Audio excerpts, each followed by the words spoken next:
Yup, we're here again to talk about this subject, as it seems to be never ending in life at times. Those people who strolled into your life and suddenly started to tell you how to live. I like to refer to these people as the peanut gallery. This saying refers to hecklers or critics, and most of the time they are uneducated or uninformed about what they are criticizing. Here you are, doing your best and actually thriving in your life, and here it comes.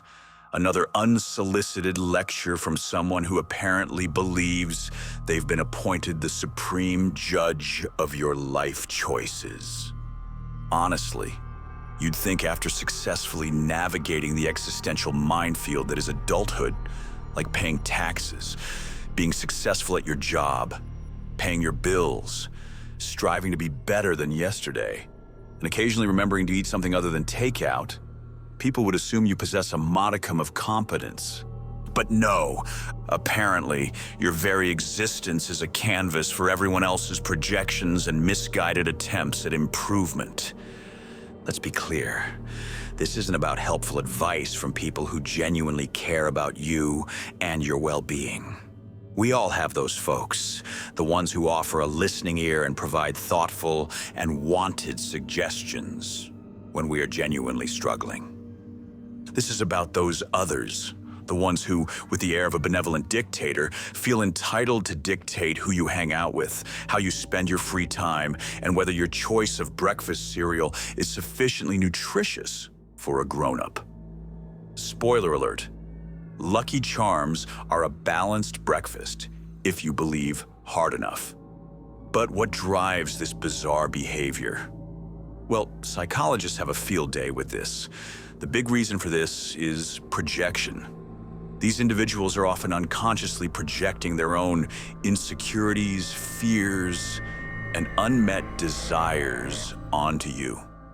They might secretly envy your freedom, resent your choices, or simply be terrified of facing their own lives. So instead of dealing with their own baggage, they try to mold you into something they deem acceptable in a reflection of their own limited worldview. Another explanation is control. Some people derive a sense of power and validation from micromanaging others. It's a sad, pathetic attempt to feel important and in control in a world that often feels chaotic and unpredictable. By telling you what to do, they get a temporary ego boost, a fleeting sense of authority. It's like a toddler building a sandcastle, ultimately meaningless, but deeply satisfying to the builder.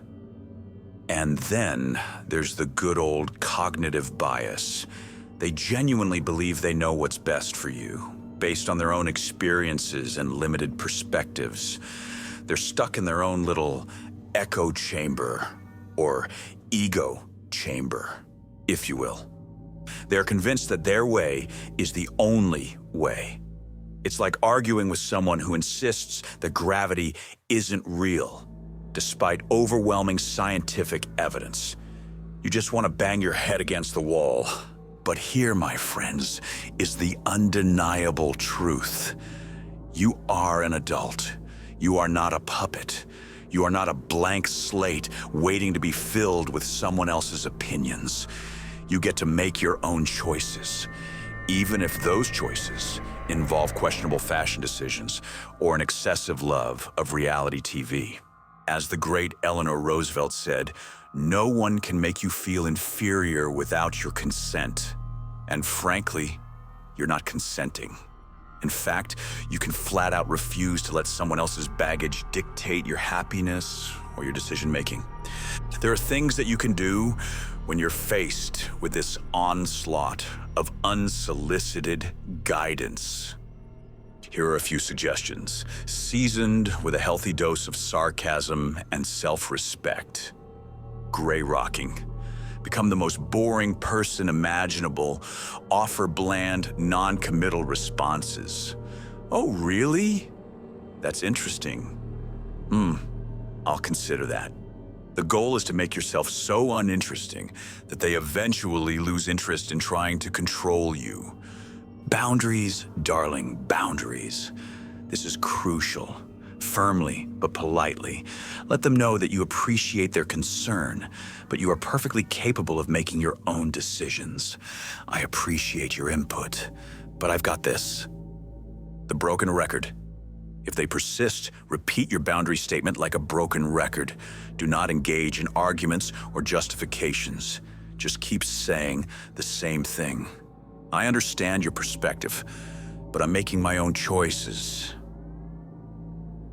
Distance. Sometimes the most effective solution is simply creating distance.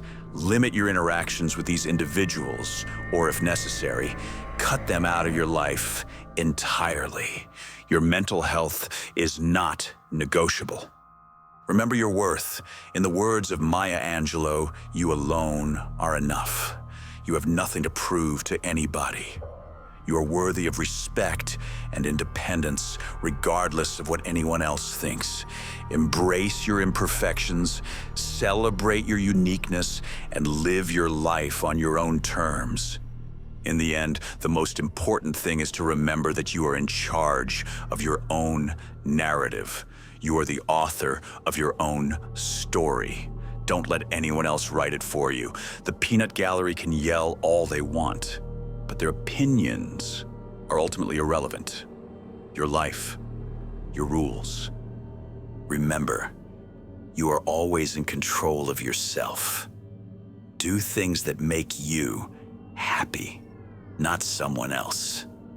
Don't ever forget, what someone else thinks about you or your life is none of your business.